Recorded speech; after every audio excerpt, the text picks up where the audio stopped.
On this episode of the Turnbuckle, Drew McIntyre is medically disqualified from competing on Friday's SmackDown. Tony Khan defends AEW for constantly signing new stars, and a top NWA star is expected to sign with WWE after his contract expires. Folks, we're hitting a Samoan spike into some wrestling news because it's time for the Turnbuckle.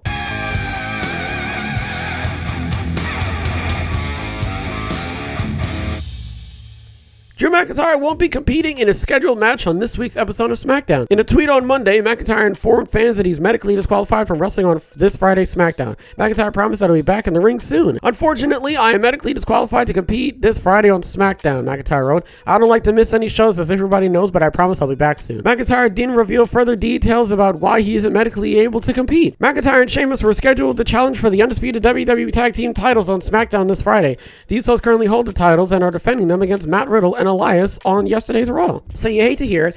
This isn't the first time that McIntyre has been medically disqualified from being on the show.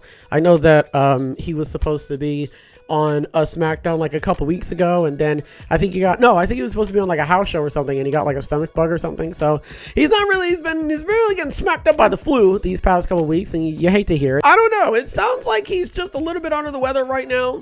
He didn't really reveal what it was, but it didn't seem like it was super serious, you know what I mean? Like, I haven't really heard anything through the grapevine of him being off of TV for like a couple weeks or something, so I mean, I don't know though. To be fair, I don't know what it could be. It could be, it could be like a strain, or, he could have pulled a muscle or something like that. So now that I say that, I really don't want to assume that it's like anything. I don't want to assume that it's like not serious, but I also don't want to assume that it's anything too serious. You know what I mean? So listen, I'm just going to say this. I hope he makes a speedy recovery and he's back in the ring sooner rather than later, all right? Next, we're going to talk about Tony Khan and how he defends AEW constantly debuting new stars. On last week's episode of AEW Rampage, Shane Taylor made his AEW debut, confronting his former partner Keith Lee and setting up a match for Ring of Honor Final Battle. AEW has debuted several stars over the past few months, and some fans have mocked the company for this. While speaking on the Battleground podcast, Tony Khan talked about Taylor's debut.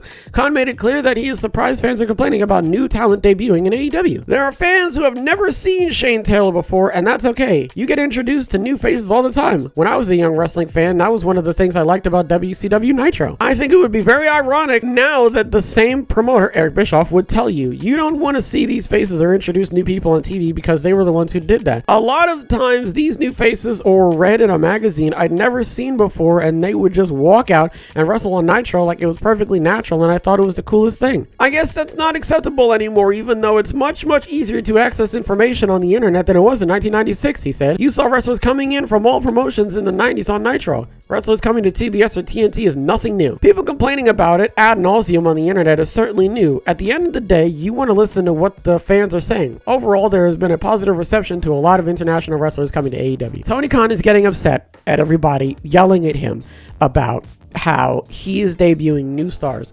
despite the fact that there are a bunch of stars already on the roster that he's not utilizing. He's got a box of cookies that is already open, and he's only taken 2 cookies out of the entire box for that entire week that he's had the box of cookies. And now he comes up to you and he goes, look at this, I got an entirely new box of cookies, and it's bigger, and they're like a different kind. They've got macadamia nuts in them, and it's like, okay, that's awesome, but there's a box of cookies that we have not finished yet, and I don't understand why you think sliding a bigger box of cookies in front of the other box of cookies that you have not eaten is better. That doesn't make any sense. He is misinterpreting the anger. He is assuming that they are upset with him because they are debuting people more and more and more, when the reality of the situation is that he is not taking the time to utilize the roster that he already has to its fullest potential. If this keeps up, it's not really going to look good for Tony Khan, especially if he debuts another. Look, I got someone else now. No, that's not what we're asking for. I don't know what Tony Khan's going to do. It sounds like he's just going to keep doing this.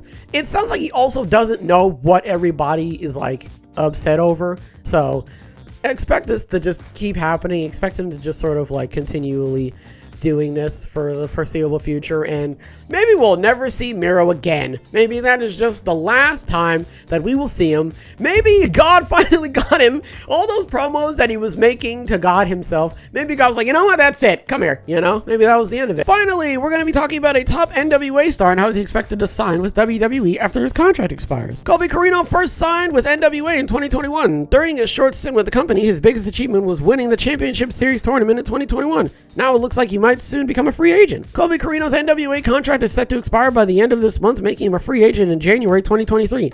Sources informed BodySlam.net that there is a lot of interest in WWE. Moreover, the sources also indicated that Corino will head to Orlando, Florida after he becomes a free agent, where he will spend time at the WWE Performance Center and will get a thorough look from the company. The sources also confirmed that if things go well, then we can expect him to sign with WWE and he will report to NXT. For those that don't know, Colby Corino is the son of former NWA World Heavyweight Champion Steve Corino, who currently works as a trainer and producer for NXT. I don't know a whole lot about Colby Corino, I'm going to be totally honest with you. I know he is a multi-time title holder. I know that he's made a couple appearances on 205 Live, and he was also on Raw Underground apparently, so that's good to know. But yeah, I don't really know a whole lot about him, but I know that he's got a lot of wrestling background, and I mean, the fact that his dad, you know, was a former NWA World Championship holder, you know, and it means that, you know, he's got a little bit of, like, you know, the wrestling bug in him. So, I mean, he's also been with WWE before, you know, obviously not in any like prominent roles or anything. So he knows his way around the ring. He knows what he's doing, that sort of stuff. I don't really know how he is on the mic. I never really watched any of his promos or anything. But from what I've seen of the guy and from what, you know, the little that I do know about him, I know that this is actually a pretty decent sign, and I can't wait to see what he's going to do. I like that he's starting out on NXT. I really like that they're doing that, just because I feel like if they threw them on the main roster, it would just be throwing them out into the deep end a little bit too soon. So I like that he's kind of going on NXT, and, you know, he's getting his bearings, you know, he's figuring out what fits and that sort of stuff. So listen, man, I'm happy for the guy, and I can't wait to see what he's going to do, but we got to wait for his contract to expire, there you go,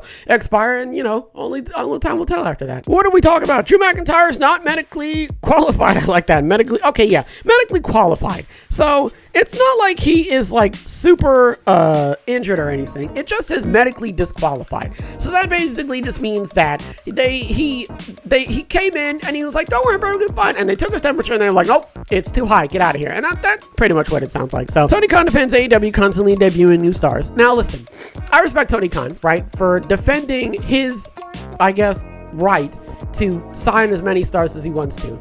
But my favorite thing is that he's like, I don't understand what everybody's upset about. I'm debuting new stars. Don't you want to see these guys? And it's like, Tony, you're missing the point. You're debuting all these new stars, which is inadvertently pushing away all the other stars that you already have. So that's why I was talking about this yesterday when I was talking about Sasha Banks going to AEW. I was like, if Sasha Banks does go to AEW, she's gonna immediately fall straight into like the big ocean that is all of the other wrestlers who are also not getting their shine. And Colby Corino is expected to sign with WWE after his contract expires. Again, like I said, sounds like an absolutely fantastic sign. I don't really know a whole lot about Colby Corino, but he sounds like an absolute fantastic wrestler. He's definitely got a lot of experience. Again, he's got the wrestling bug in him because his dad was a former NWA World Heavyweight Champion. So listen, I mean, what better get, you know, than the son of the producer of NXT, you know? So only time will tell how he does, and I can't wait to see what he does when he gets there. Folks, that's going to do it for this episode, all right? Hopefully everybody has a wonderful tonight and a wonderful tomorrow, and as always, big hugs all around.